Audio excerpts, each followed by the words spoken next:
Hello, my nasties. Welcome back to the channel. If you are new here, if you are fresh meat, kindly have a seat in the front so that we can all judge you accordingly.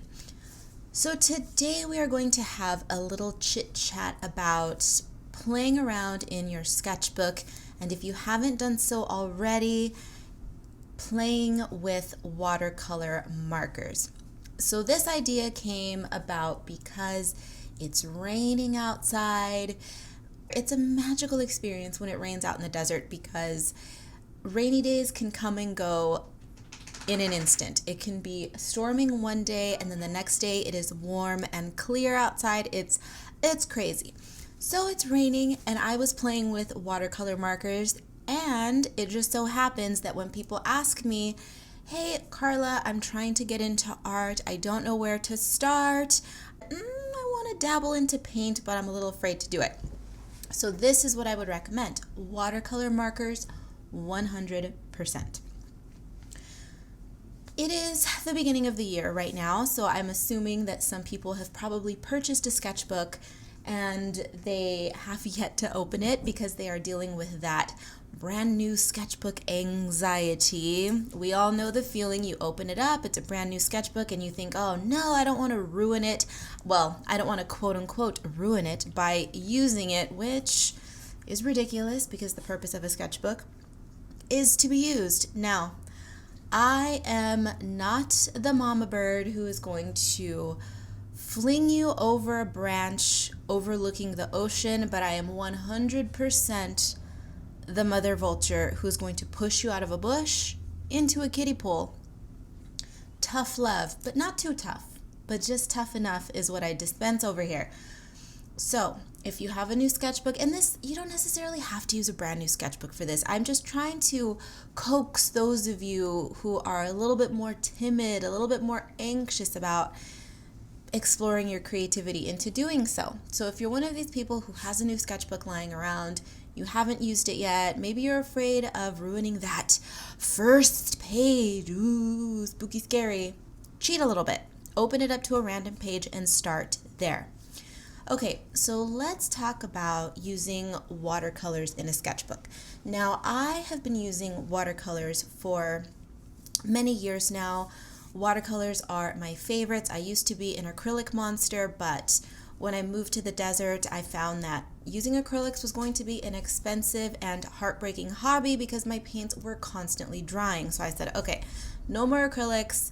We're going to have to switch to something that is a little bit more, how can I say it? Something that can withstand the climate out here, the incredibly dry weather. So the watercolors, duh, is what we are using. But watercolors also tend to have a reputation for being difficult to use. And while I do agree with that to an extent, I also happen to think that if you jump into watercolors with the right mindset, they are not as difficult as you think they are. One issue that people run into with watercolors is that they think they're difficult because they tend to be a bit unruly. Water is going to do what water is going to do, but the trick with watercolors is to paint in thin layers. And if you can paint in thin layers and you can control the water that way, just one layer here, let it dry a little bit, apply another light layer, then you're going to be fine. But, that still scares people. There are some people out there who enjoy the look of watercolor, but they don't want to jump from using pens and pencils right into a crazy liquid medium that's going to do whatever it wants. So I'm going to recommend that you do the go-between. You go for the watercolor markers. Now, before I begin to I don't know how technical I'm going to get in this video, but we are going to talk a little bit about technicalities. I am going to quickly say that the line art for this illustration is available exclusively to my patrons. It's part of the Patreon welcome package at the moment. So if you want to color her and you are a patron, then print out the page and have at it. The final illustration has been turned into a print. For those of you who like the finished artwork, hop on over to Etsy and grab yourself a print. The art supplies that I use in my work are always listed down below. They are either listed by name or listed and linked. If I can find the link on Amazon, it will be there. If not, the name will be there so that you can shop wherever you decide to shop. Okay, so now let's jump into it. I mentioned the whole new sketchbook mystique earlier on in this video, and I am in fact actually using a brand new sketchbook. This is my 2021 sketchbook, and I went with the Ohuhu brand sketchbook this time. I have previously used a marker sketchbook in the past. I went with the Illo sketchbook. The Illo is essentially the same. Both of them ended up performing exactly the same. The Illo is purely about aesthetics. It is a better designed sketchbook. It has rounded edges. It's just beautiful. It's a nice thing to look at and to hold in the hand. The Ohuhu, there are a few more pages in the Ohuhu. It's a bit clunkier. The cover has a strange texture. It's almost like animal fur, like a stamped embossed fur. I don't like it, but I don't really care about the aesthetics of a sketchbook. I care about the way that the paper performs. But I will say, Ohuhu tends to rub me the wrong way. So if you're going to put your money with any company, I don't know much about Illo, but they seem to be a company that is focusing specifically on art supplies right now. So if you have the money and want to buy an Illo, I would rather support Illo than Ohuhu. And I'll tell you why. Because Ohuhu is an umbrella company. This brand, I've discovered that they are one of these weird private labeling companies that, and I have a video about private labeling. I have nothing against it, but if I can afford something else, I would rather go for something that's not private labeled. Ohuhu sells everything under the sun. They sell tools, they sell camping supplies, they sell fruit pickers, you know, those sticks with the cup at the end that you go outside and you pluck the fruit from trees with. Yeah, I would not feel comfortable walking into an art store and buying, I don't know, what is something I would not get in an art store? A pair of shoes, a grilled cheese sandwich. I don't know. I wouldn't. I would like to go to an art store to purchase art supplies, not dish soap, okay? And it's just, I feel like maybe they have an art division. I don't know, but I don't like that. I don't like that. I don't like it. It's just part of my, you can't do everything well kind of mentality. I like to, for instance, using myself as an example, I stick to illustration, watercoloring, graphic design, all of those sorts of creative things. I am not suddenly going to try to become a prima ballerina. I am not going to become a Cirque du Soleil gymnast. I am not going to become an athlete of any kind because number one, I don't do sports. Number two, we can't break these nails. And number three, I'm going to suck at everything. I would rather select a few areas in which I can improve, and excel is that's a bit of a lofty word, but I can at least choose an area that I can be fairly skilled in, shall we say. So I stick to art. And Ohuhu they need to bring themselves down a few notches and focus somewhere instead of deceiving everybody into thinking they're only an art brand. Okay, rant over. I chose the marker sketchbooks because I enjoy watercoloring on marker paper. You don't have to do this. You can choose a paper or a sketchbook that is a watercolor specific book. Absolutely, you don't have to do marker paper. Now, if you are looking to try to emulate my techniques, then you will want to use a smoother finish paper. So anything that's going to be a smooth finish, whether it's a watercolor paper, marker paper, anything that is a smooth finish, even cardstock will work. Okay, so just use anything with a smooth surface. Again, you don't have to. We're not really talking about the paper today. We're going to be talking about the actual markers themselves. Okay, So when it comes to the markers, I regularly use two brands. I use both the Tombow and the Crayola. Tombow I wouldn't consider to be a high-end brand, but in comparison to the Crayola, they absolutely are. Crayolas specifically, I use the Super Tips. Now, I have tried other brands of watercolor markers and they all work essentially the same. If you have a few coins at your disposal, go ahead and splurge on the Tomboy if you're feeling, or Tomboy, the Tombow, excuse me. If you are feeling thrifty, then grab the Crayolas. As is unfortunately the truth with the vast majority of art supplies out there, you do absolutely get what you pay for. So if you have a little bit extra to spend, go for the Tombows or any other higher end brand.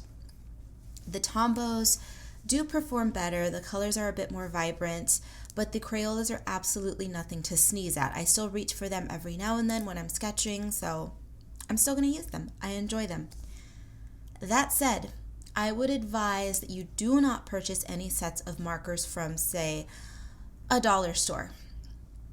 Magic can absolutely be coaxed from mediocrity. I've showed you many times on this channel. I use crappy supplies and I get good results. But I am a firm believer in at least giving yourself a fighting chance at first when you are trying a new medium. Because if you start off using something crappy when you don't know what you're doing, chances are it's going to turn you off from continuing to experiment with that medium.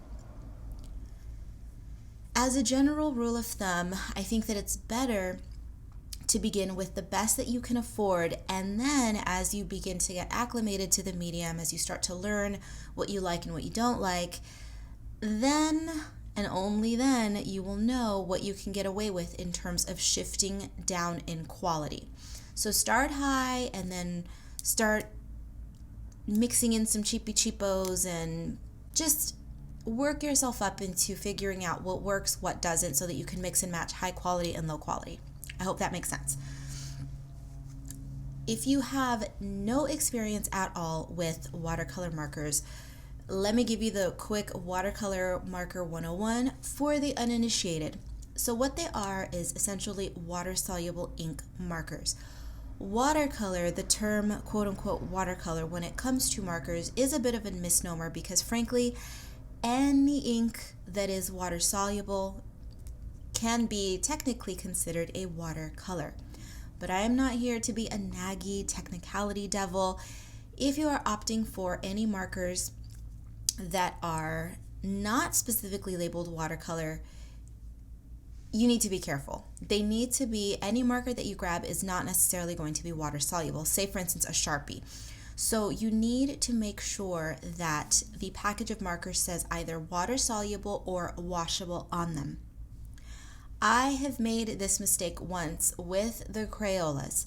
I assumed that being for children, a children's product, I assumed that all Crayola products were going to be washable.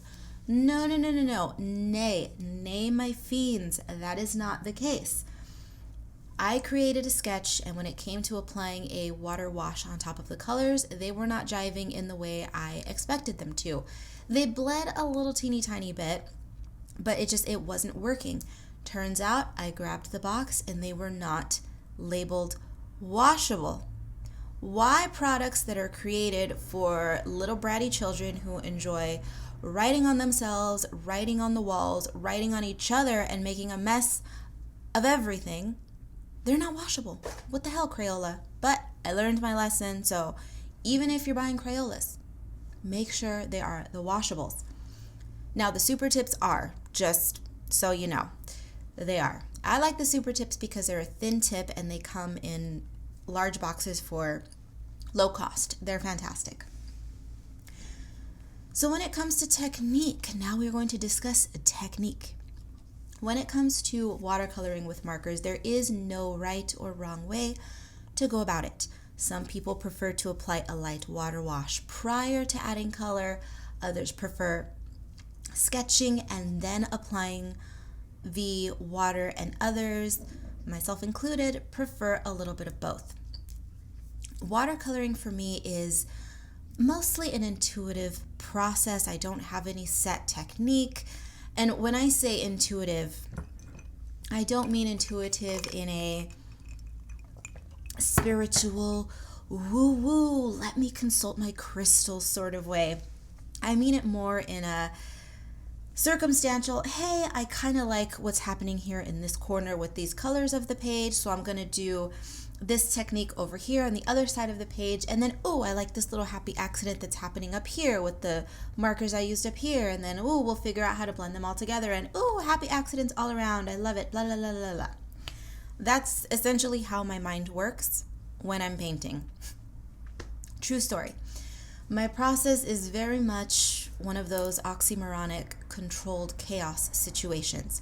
If you watch any of my videos, whether they be illustration or coloring, although this definitely can be seen more obviously in my illustration videos, is that most of my pieces look like absolute disasters until just before the pieces or the pages in coloring books are complete.